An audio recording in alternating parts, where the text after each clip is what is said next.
Hello, and welcome to the History of Japan podcast, episode 601. And today we're going to be doing something a little bit different than usual. First, of course, last week you all heard episode 600. I really enjoyed answering all of your questions, but one question I constantly get that I did not think I could fit into that shorter episode is about academia. Apparently, I have a lot of aspiring grad students or people who have thought about graduate school who listen to the show. And many of you have asked me for advice, for thoughts on graduate school. And I'm always happy to give them. But there's one challenge there, which is that I have been out of the academic game for quite some time at this point, almost 10 years. As of next year, it will be 10 years. However, I'm very fortunate as well to have a listener and friend who was willing to come on the show and share some more recent experience. So this week we have a special guest. Would you like to introduce yourself, special guest? This is incredibly surreal to me because I've been on the receiving end of this podcast all this time and it's crazy to be here now. But my name is Charlotte. I'm 22 this year and I recently just graduated with first class honors from the University of Oxford, where I read history. A little bit more about myself. I grew up in Hong Kong. And I was there up until the age of 14, after which my parents shipped me off to school in the UK. And we officially made the move to London at 18. So very exciting, big city lives. And then I went to Oxford when I was 19 after taking a gap year, where I spent 3 years at St. Edmund Hall, which was my undergrad college. Um, I guess a little bit more about myself is that I actually didn't get into Oxford the first time around when I applied, which is actually quite interesting talking about grad school from that perspective, because I have experienced quite a few kind of knockdowns in my academic career, and I totally thought I was just going to finish my undergrad and go into a normal career and see what happens from there. So in 2021, I applied to history and English in Oxford, and I got a resounding no. After which I ended up in UCL. I spent a term there. I had an incredible time in London, but then I realized sort of I wanted to give it my best shot. So I reapplied to Oxford, and the second time round I got in, which was amazing. I'm not a doctor, a lawyer, or an engineer, but I like to think that I did pretty well for myself anyways. I'll talk a little bit more about my undergrad experience, I'm sure, but where I'm at right now is that I have recently just submitted a round. Well, last year I submitted a round of applications to grad school. So I only applied to US schools because I wanted to change. So I applied to Columbia, U Chicago, UPenn, NYU, Cornell, and Harvard on a fellowship. And I was able to get offers from all of them aside from Harvard, which breaks my heart That, slightly, of course, but I mean, maybe at some point, depending on how many bridges I can burn here, I might talk a bit about my application to Harvard.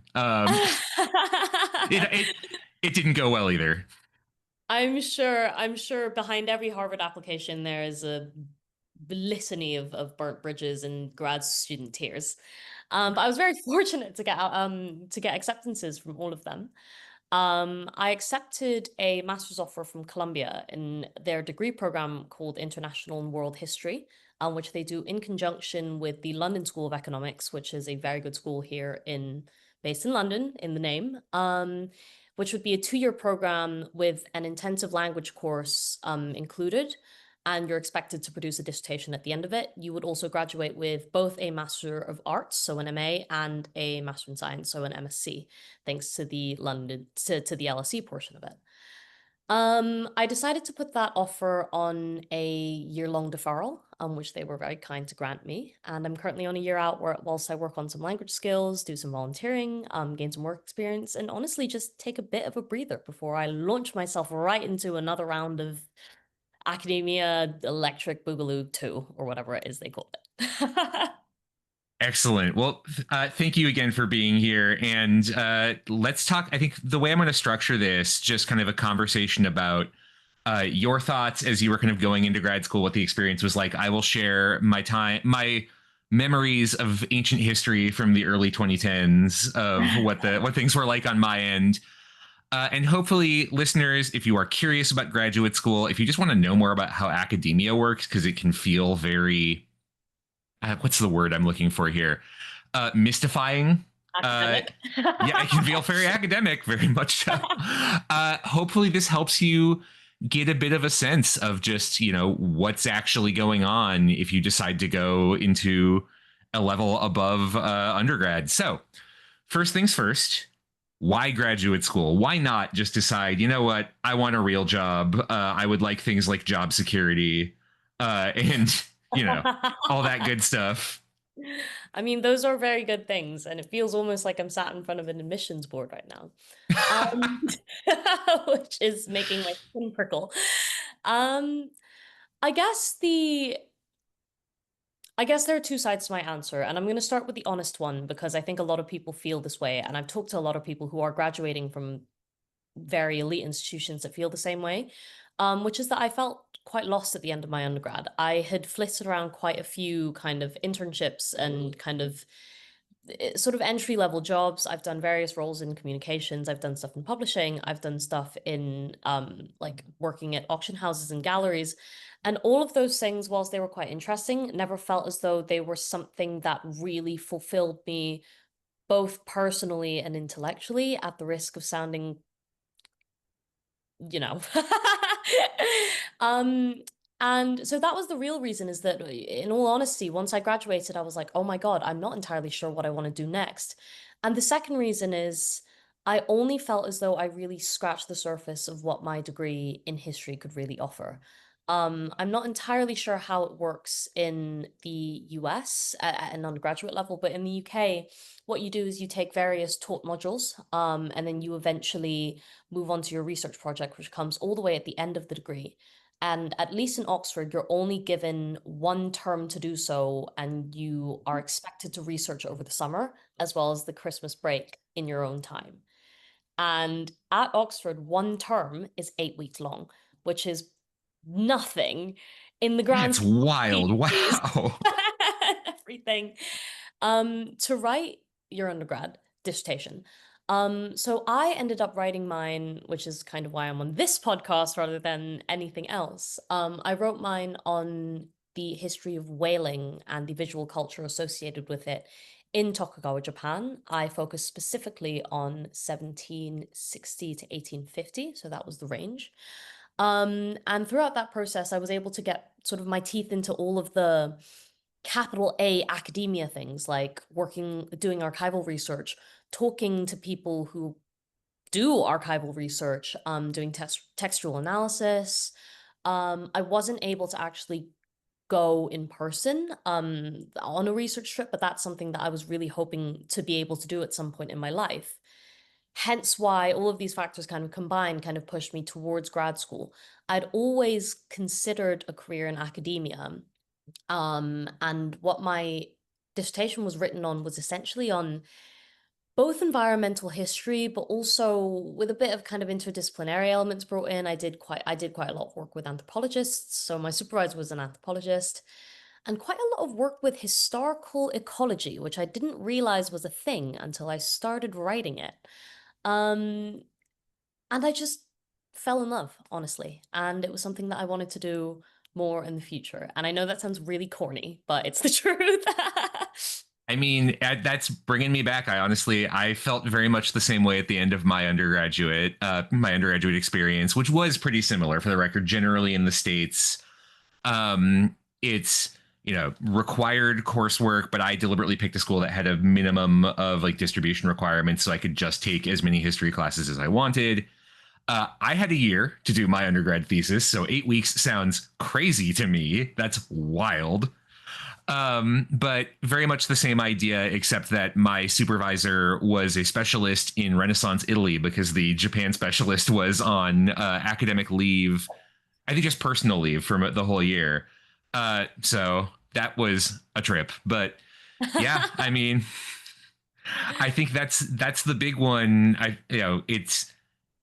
It's good to talk the X's and O's and talk about having a clear plan for what are you going to do with a degree, and what do you have a plan that's not going into academia after pursuing graduate school, because you need, just have to realize the economic realities.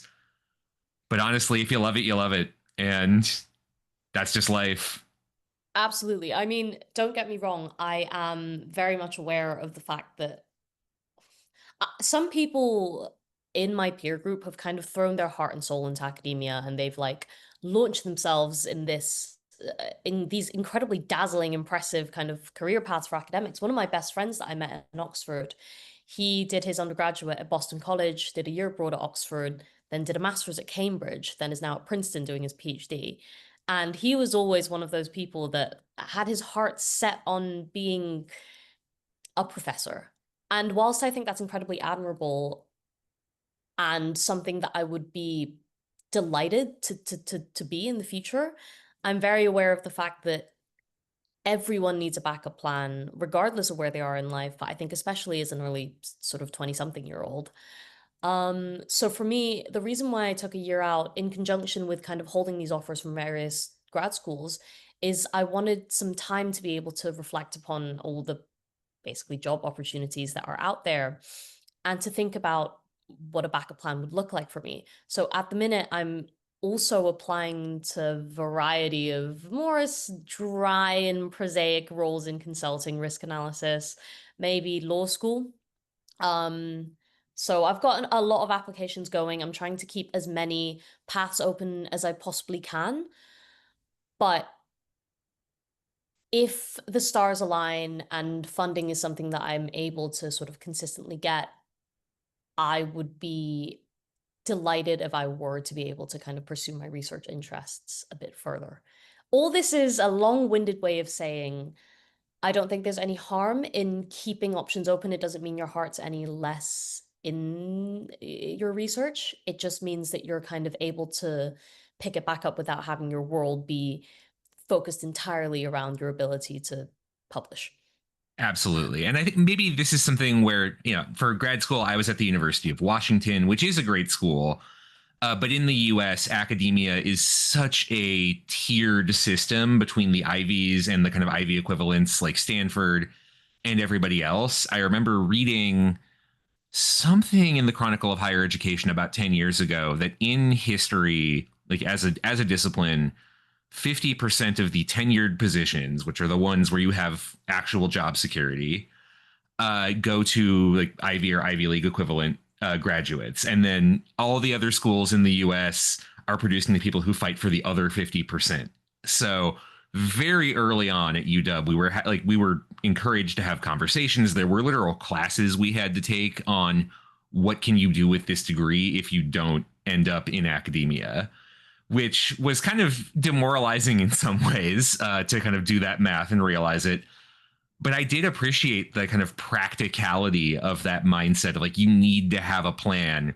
And it was what got me into teaching eventually, because I figured that was what I liked doing. And so I might as well. So that was genuinely quite helpful. So let's talk about, well, in terms of deciding what you wanted to do as an area of study, right? Because it's one thing to say, I want to keep learning. I am, and I say this with a lot of love and self identification, kind of a nerd. So I want to be in school more. But You're speaking my language. yeah, I mean, I think this podcast tends to attract a certain type of listener base. That's what I'll say. Um, so how did you pick specifically? I want to do this kind of dual degree, this master's of arts and master's of science program. Like, why not pursue just a straight MA to PhD? Why do this kind of split programming? What goes into that decision? There are a couple of sub questions in this for me. So, how did I pick history in the first place, both as an undergrad, but both continuing on to do it at a postgrad level? Was because, as I understand, or as I like to practice it, history is such a broad church where you're able to bring in this expertise from all sorts of different fields. I was able to do economic history as one of my modules as part of my undergrad, which really made me realize, wow, I did not know what market dynamics actually meant at all before that. But you're also able to dip your toes into political theory, into international relations, into anthropology, into sociology, into, and I'm going to say a real academia buzzword here, a lot of things that can serve you very well as transferable skills into a variety of other professions. I read somewhere in The Guardian that I think something stupid like a third of all MPs in the UK did a history degree.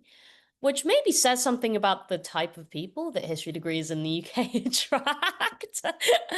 But also, I hope, speaks more to the fact that you are able to graduate with a lot of skills in desk research and a lot of skills in sort of being someone who can communicate well. And I know I sound a bit like a LinkedIn advert.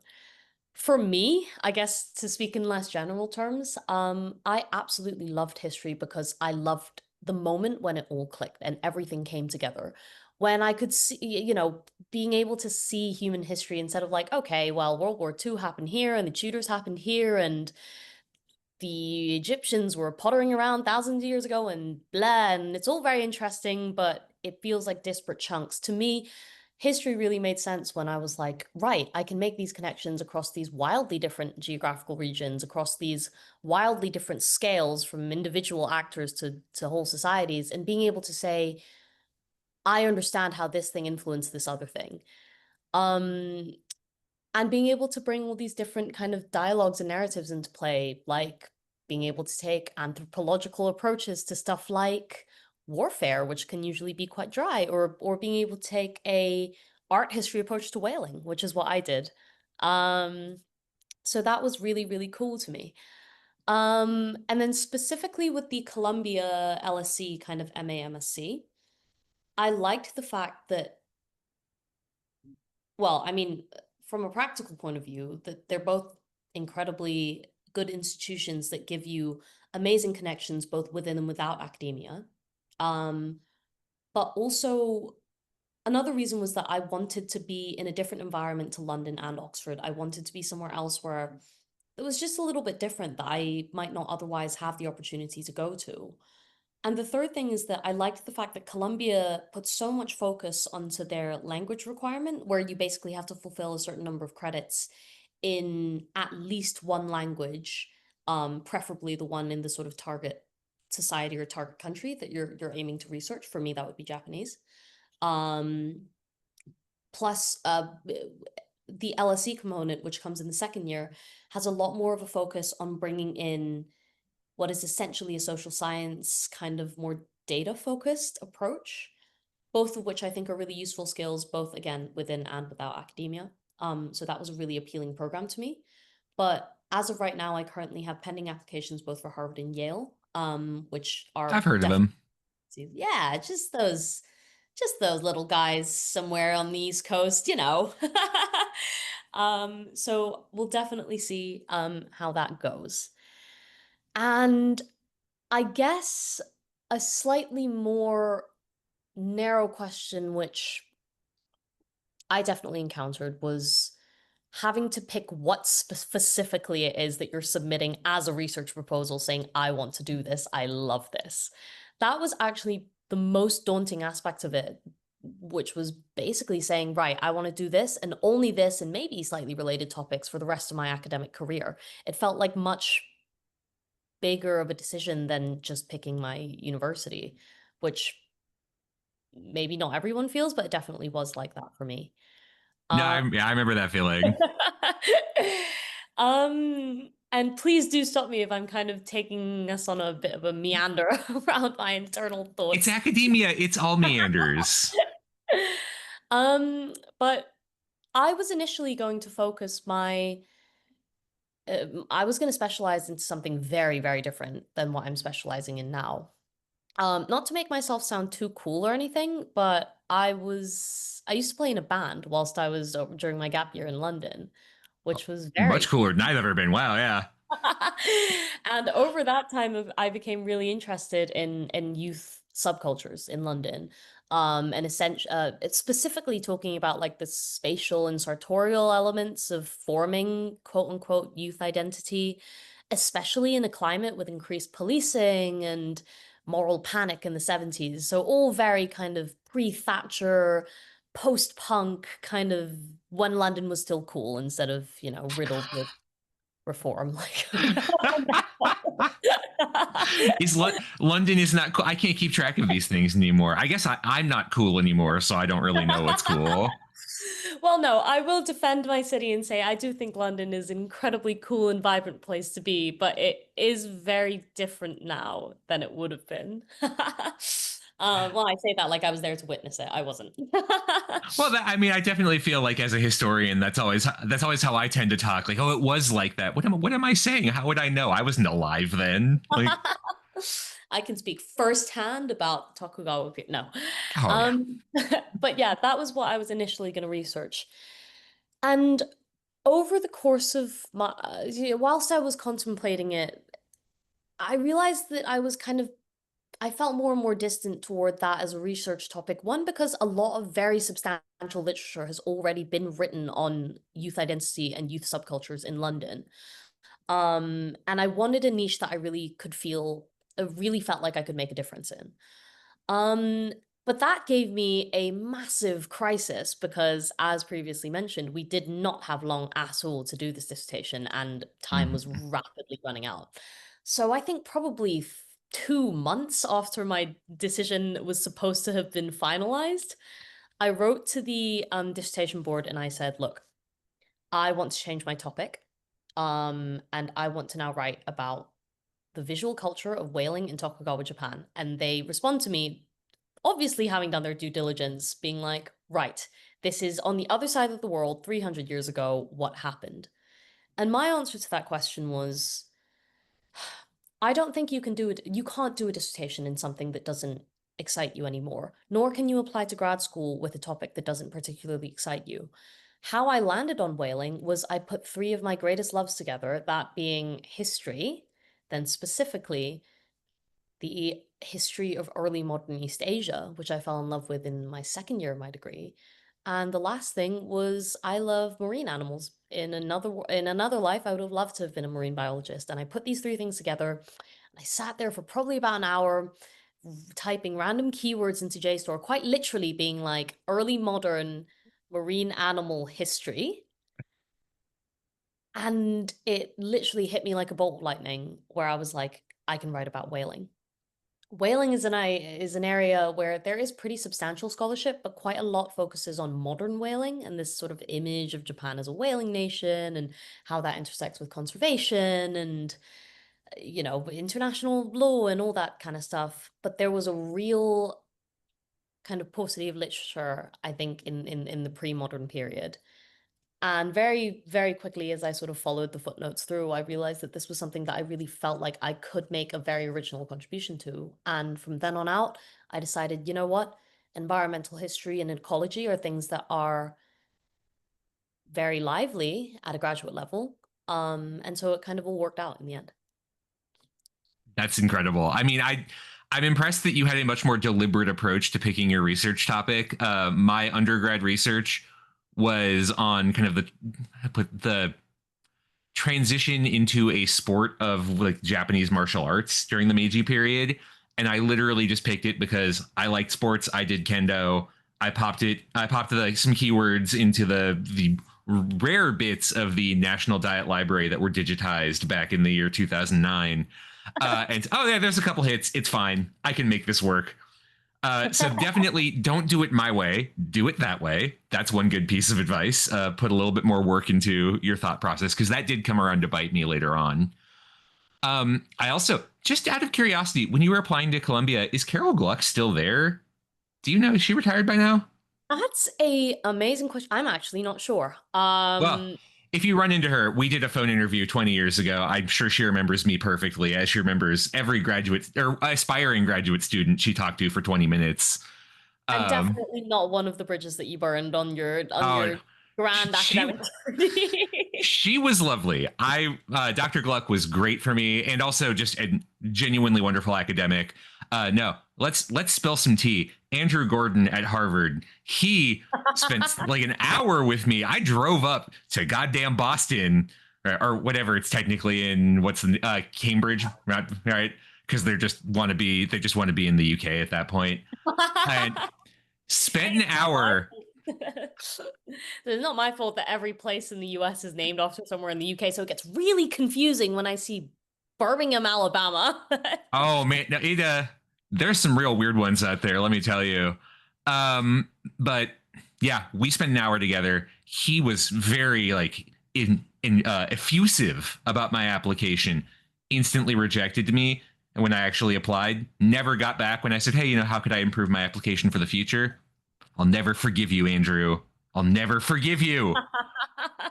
Uh, I'm sure he's a wonderful person. Uh, Definitely. And Andrew, if you're listening to this, I would be really interested in that. yeah, I don't would please. never say it. It's all on me, buddy. It's all on me. Also, I mean, you're a tenured professor at Harvard. Like, I'm sure you have. I'm sure you're feeling pretty good about yourself in general at that point in life. So Yes. here's a question I get constantly, and I would love to talk with you a little bit about it because I get asked it all the time, and I think it's something that makes a lot of sense if you're kind of looking from the outside. But then in academia, we treat it as a given you wouldn't do this. So many people ask me, should I apply to graduate schools in Japan, right? Should I be looking at history programs at places like Tokyo University, at Keio, at Waseda?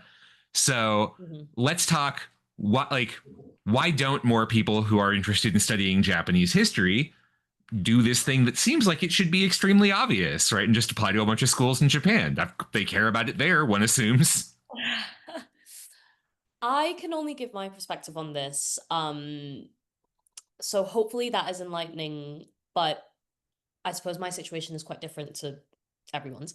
Anyways, the biggest reason why I didn't do it personally is a language limitation. I am not fluent in Japanese. I only started casually picking it up a few months before my thesis began. I've been I go to Japan frequently because growing up in Hong Kong, it was close and we were able to go on holiday, but it was never I never did the concerted language learning required to be able to carry out an undergraduate degree in Japan, let alone a graduate degree. So that was my biggest stumbling block. Um, I was able to do my undergrad dissertation on Japanese history, mainly because I focused so hard on the visual component of it, which ironically worked out in my favor because it was quite a novel approach to doing the type of history that I was doing. Um, but it all comes back to the language. Um, I'm currently taking a year out because I want to be able to take some intensive Japanese language programs. So there's one at Doshisha University that I'm applying to, that basically lets you stay with a network of host families and just get thrown right into it and build it from the ground up. And I'm also very grateful that a lot of the programs that I'm applying to have various grants available to be able to reach the kind of baseline requirement for the language. Um, but all it boils down to is I don't feel as though I would get as much out of a graduate degree in Japan as I could if I were already able to speak the language. So that's the first thing. The second thing is going back to this kind of video game style leveling up approach to academia that I think has become quite common, where you do a good undergrad, then a great master's, then an amazing PhD, then you have all these different publications and these different grants, and they all feel like things that stack up upon each other. I would primarily be interested, if I did pursue a PhD, primarily be interested in doing it in the UK, just to be closer to friends and family, but also it's cheaper for me to apply to PhDs in the UK. It's also a shorter program than it is in the States. So as far as I'm aware, PhDs in the States take anywhere between five That's to 7 years, that's about right. Yeah.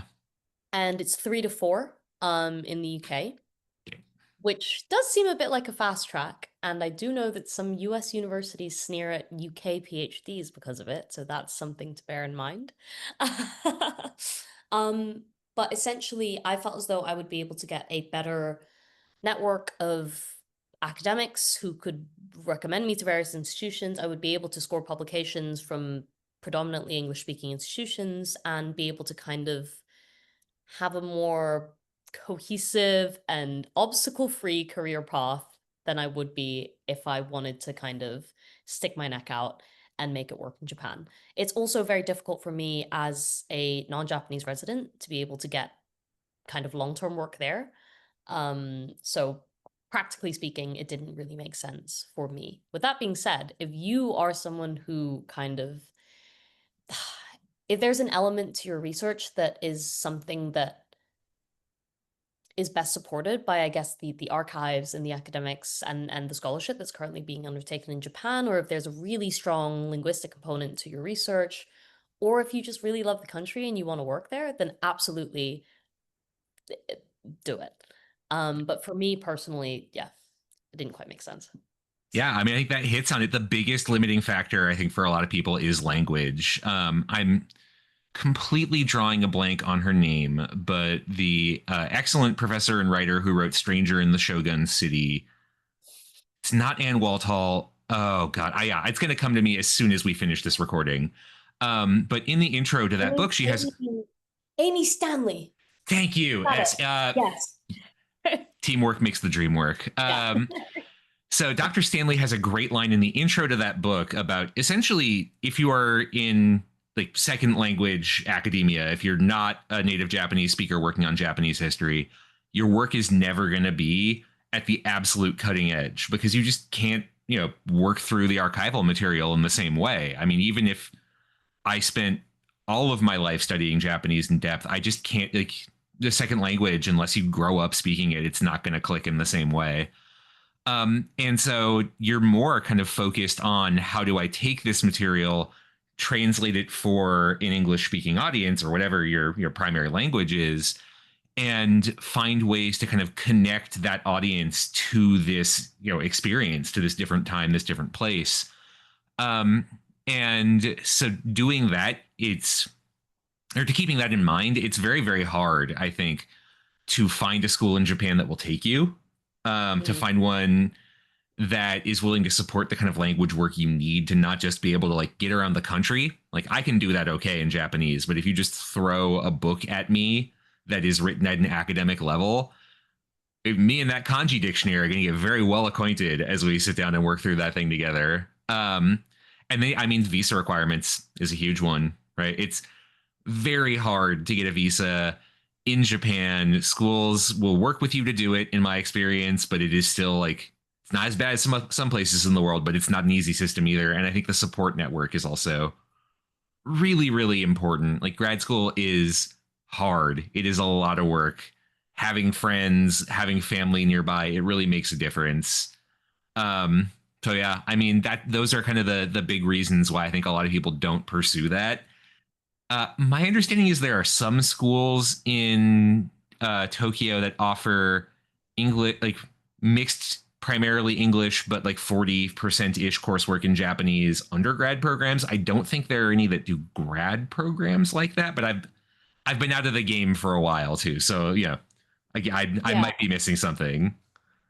That's another thing that sort of uh, is, I guess, worth mentioning, which is I think at undergrad you get a bit more flexibility to do kind of like a taught, well, I guess by nature of it being an undergrad program, you do it as a taught program. And whilst I was kind of casually doing research, there are quite a lot of private universities that can offer them in English.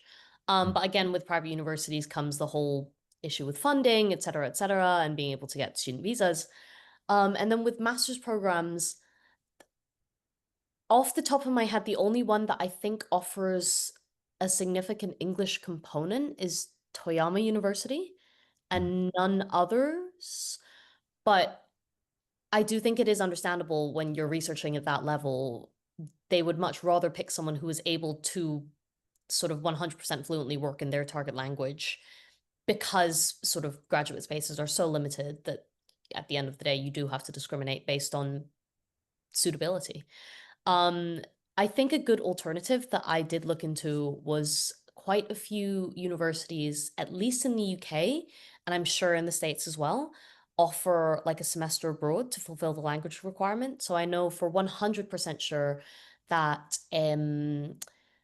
SOAS University in London, so that stands for School of Oriental and African Studies, which they came up with in the 19th century. I think they're rebranding now because they thought it was a bit weird, which fair. Yeah, that one could use an update. um, they do a program in conjunction with Sophia University.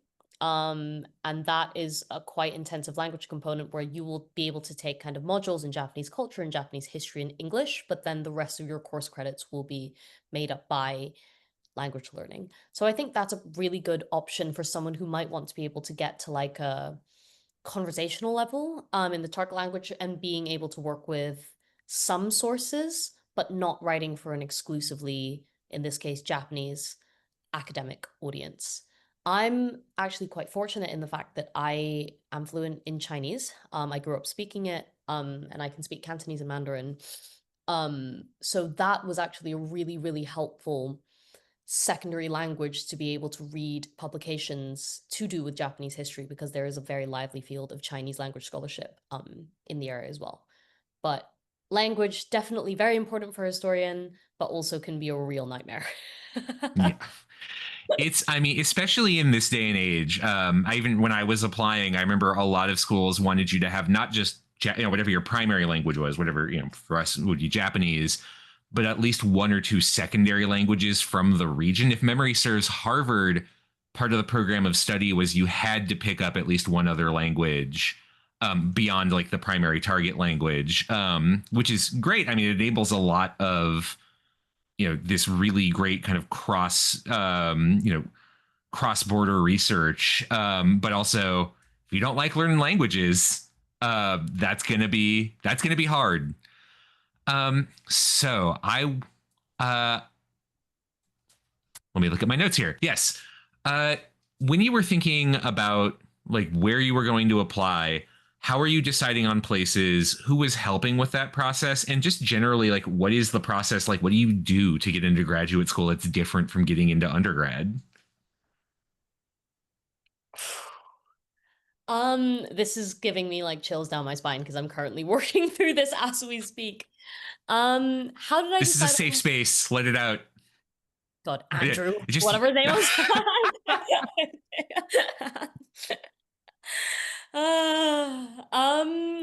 Right.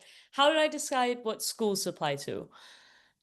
It was, in my case, reasonably straightforward to decide which universities in the UK I wanted to apply to. Biggest reason is because there just aren't that many compared to the States. I deliberately chose not to apply to Oxford or Cambridge in the first time around because they're both very similar. They're very similar institutions, and I wanted something very different to my undergrad. And then I applied to UCL, the Courtauld, and SOAS, so School of Oriental and African Studies in London, because they had very strong programs related to early modern East Asia. And I didn't want to be anywhere else aside from London and or Oxford or Cambridge. So that made the decision for me quite quickly. The US was more difficult. As someone who is international, I was going to say foreign, but that felt kind of derisive. As someone who is international, it was a bit more difficult having to kind of sort through the reputations of each of these universities, where they even are, what the vibe is, what it would be like to study there, because a lot of US universities were a lot more campus based than what I was used to in the UK. So the first time around, I applied to Georgetown, NYU, Columbia, Cornell, U Chicago, and UPenn. Um, Mainly because each of these departments had really strong history departments. I also went through the individual sort of faculty members and tried to find someone who was as close to my research interests as possible. So quite literally going Control F, early modern Asia history search. So I was able to very quickly narrow down from about 20 to like the top six that felt like they had programs that really suited me. And from then on out, it was a matter of basically just clicking apply and kind of working through the application materials. One thing that I didn't mention is I did also apply to Harvard through a fellowship offered through Oxford. So that would have been a 1 year exchange, but I was not able to get onto that. But a great way of getting some experience in a different institution if you are able to do that. And then in 2026, well, not 2026, like entry in 2026, so applications I'm currently working on now, I basically just picked the institutions that I didn't do last time, that being Harvard, Yale, Oxford, and Cambridge. So that was reasonably straightforward for me. And I wanted somewhere that could give me the kind of research caliber that Oxford was able to support me with during my undergrad. And who helped me throughout this? I'm gonna get some good karma by doing this now. I had an incredible tutor at my college named Filippo de Vivo. So he is a historian of Renaissance Italy. He specialized in the early modern. And he was the one who actually made me fall in love with the early modern in the first place because, before him it was all very, stuffy tutors and whatnot for me.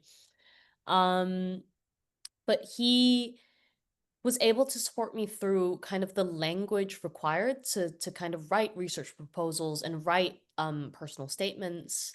Also in basically getting staff members from Oxford to write me reference letters. And the main thing I think that's relevant for a graduate application is just making sure you have those personal relationships with your tutor where they can say something about you that is more interesting than just a generic, they're a really good student and I'm sure they'll excel. So in the end, I was able to get reference letters from Filippo de Vivo, who was my professor, David Priestland, who is a history of the Cold War. So he was another person who kind of supervised part of my undergrad. Jennifer Oltehanger, who was a history of modern China, who supervised a paper that I really, really enjoyed, and my supervisor named Maris Pals, who is an anthropologist of Japan, working specifically with like human animal relationships. So four people who knew me very well over the course of my academic career, who were able to really support me in picking these institutions. And yeah, I was very fortunate to have this. Absolutely. And I think that, I mean, that kind of gets again at one of the things that's really important here. And this is something I remember quite well. Like, graduate school is much more, I feel like in undergrad, very often you're picking a program. And in graduate Mm. school, you're somewhat doing that, but you're really also picking like the people you're going to work with. It's much more of a master apprentice relationship.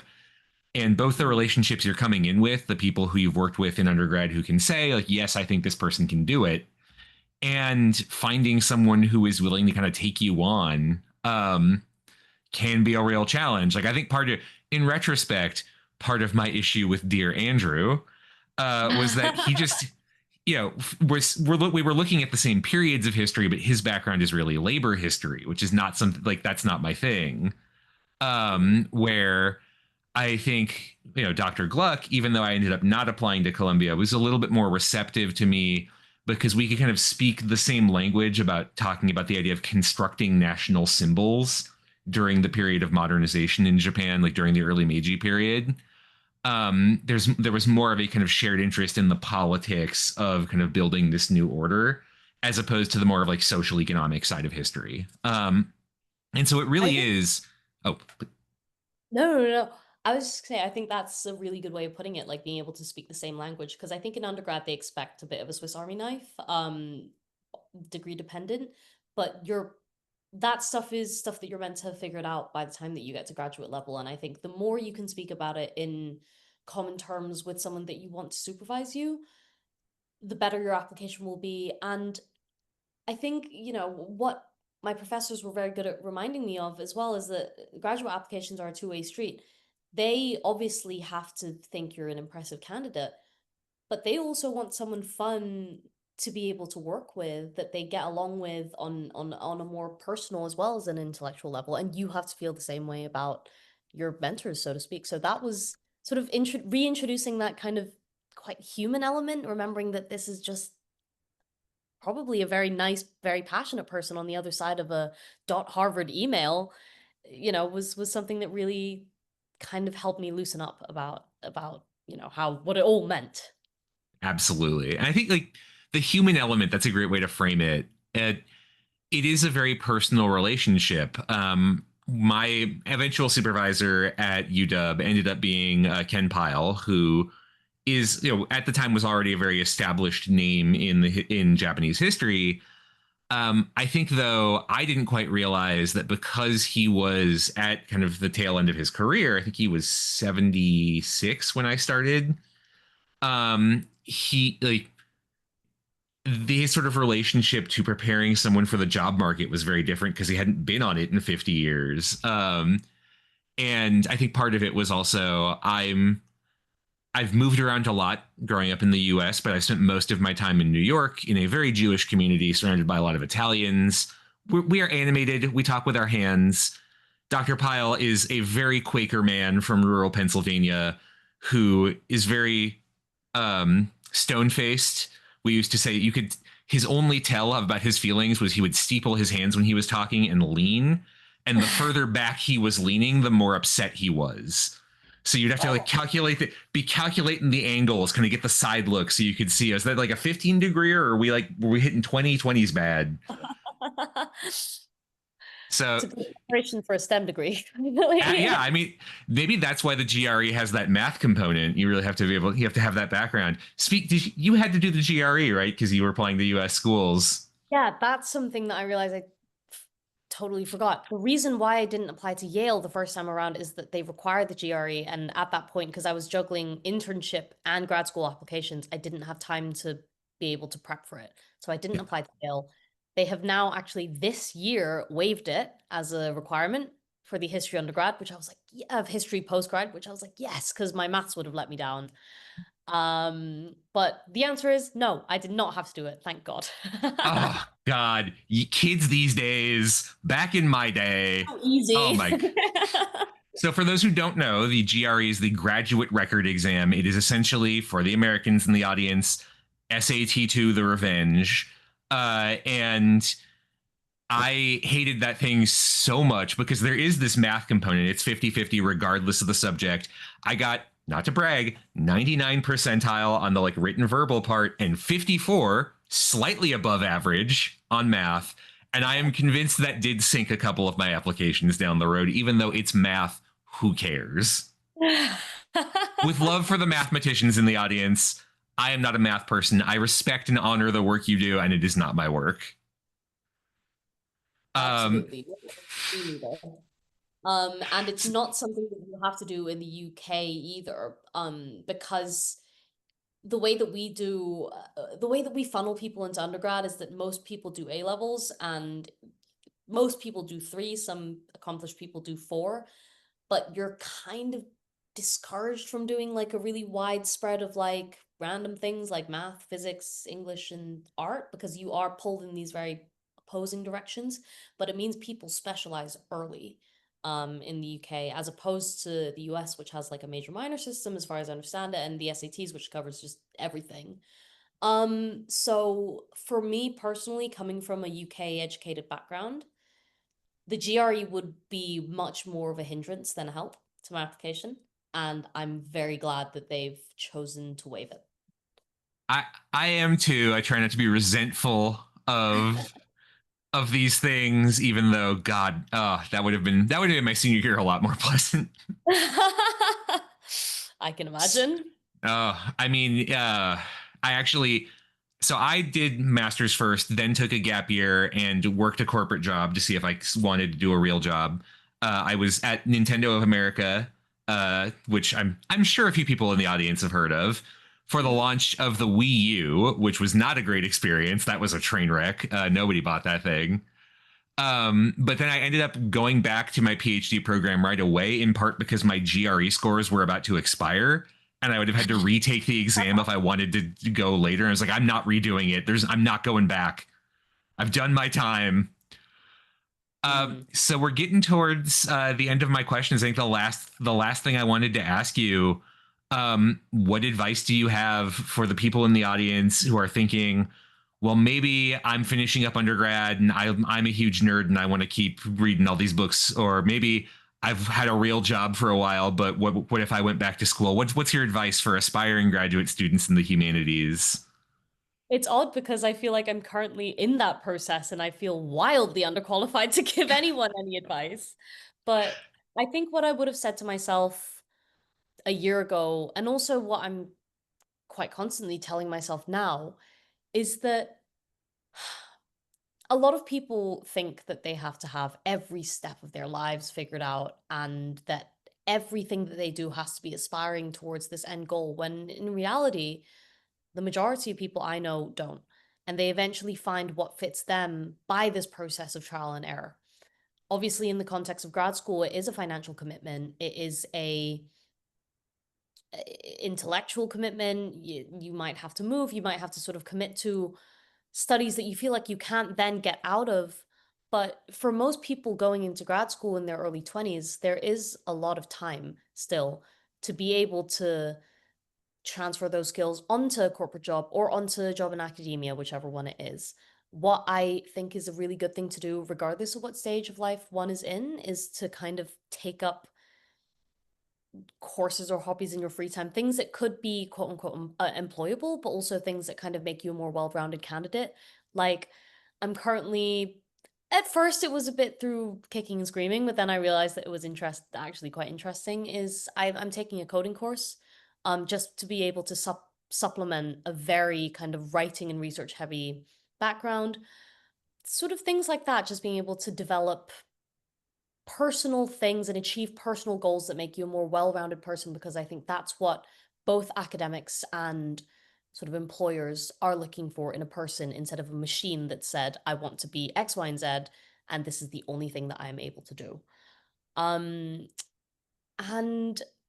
I think for people who are applying to grad school specifically, being able to talk about why what you're researching matters rather than just saying, I'm really interested in it, I think is a really valuable thing to be able to do. Because when you get to grad school level, the reality is it's sort of a given that you're interested in what you're doing.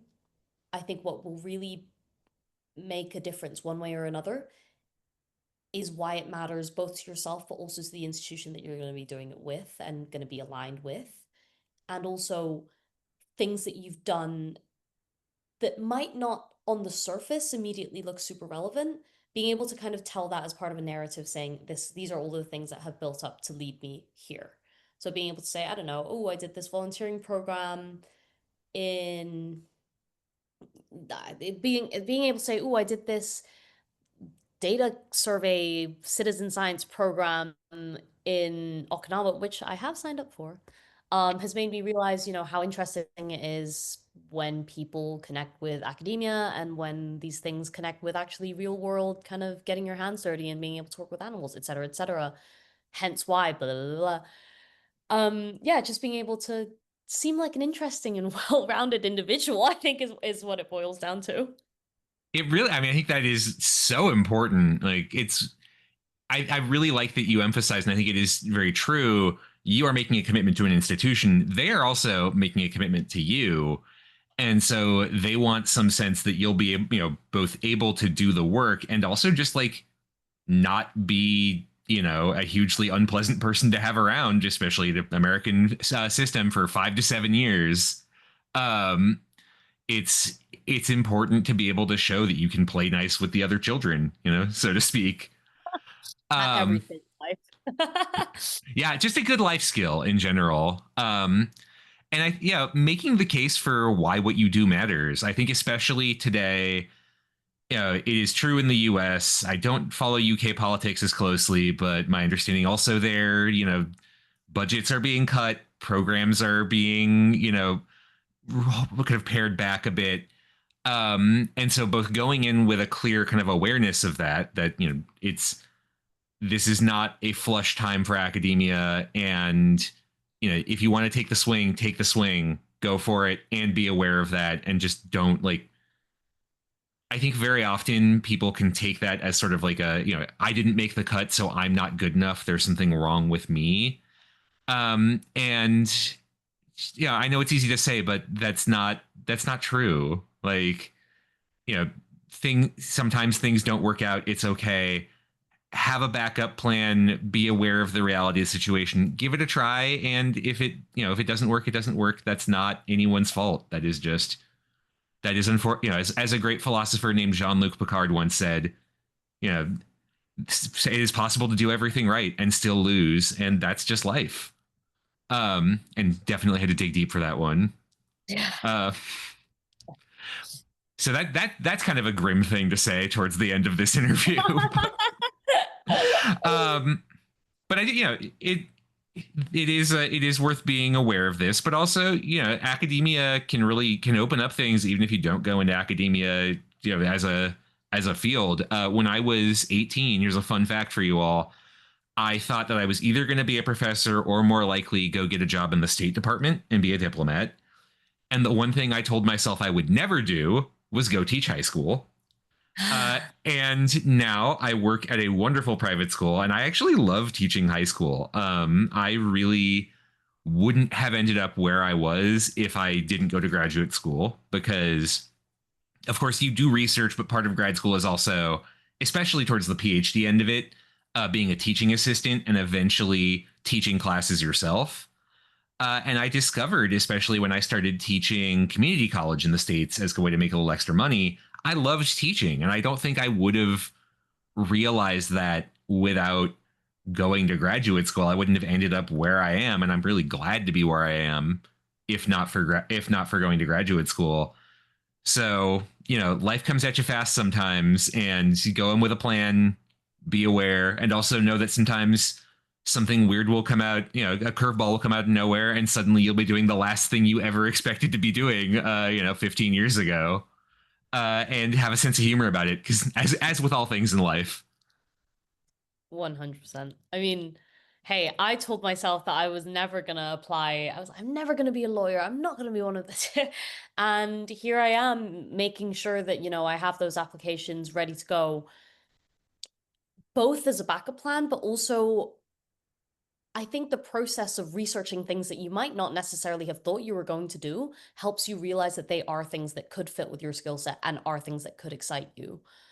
Because very often, I think when we tell ourselves that, oh, this isn't something that I'm interested in, or it's not something that I could necessarily see myself doing, when you're kind of forced to look into them both out of necessity, but also even just out of curiosity, jobs and roles, any role, is a lot more multifaceted than definitely I thought they were. absolutely. I mean, you can do many different things within a position that we sort of lump into one idea or one concept. Like being a lawyer can look very different. For example, working for the government versus working for a corporation or a nonprofit, or being in like defense on the criminal side of things. Those are all very different experiences. And maybe you don't like one, but maybe the other, maybe the other is more to your taste. So, thank you very much for your time, Charlotte. I hope those of you listening, this was interesting. If nothing else, you get to see a little bit behind the scenes. Maybe in the future, I'll spill even more of my grad school tea, though it is hideously out of date by this point. I did check though. Andrew Gordon is still at Harvard, and I'm sure, for the record, lovely. Again, I'm sure lovely guy. Just absolutely excellent human being. Um, Thank you again for your time. Yeah, I really appreciate you doing this for everyone. Any final words of wisdom for the audience? Oh gosh, do what you love and love what you're doing. As corny as that is, truly, after a long time of soul searching and sitting with myself, I had my best friend sit me down and of her just going, Charlotte, you are deeping this. If you are able to commit to something and you have backup plans, no matter what you go, stop panicking, pursue one. And if that doesn't work, pursue the other, because that is the point of a backup plan. And if you love doing it, then you're doing something right. That's beautiful. That's it. That's the note. Thank you all for listening. I'll see you next week.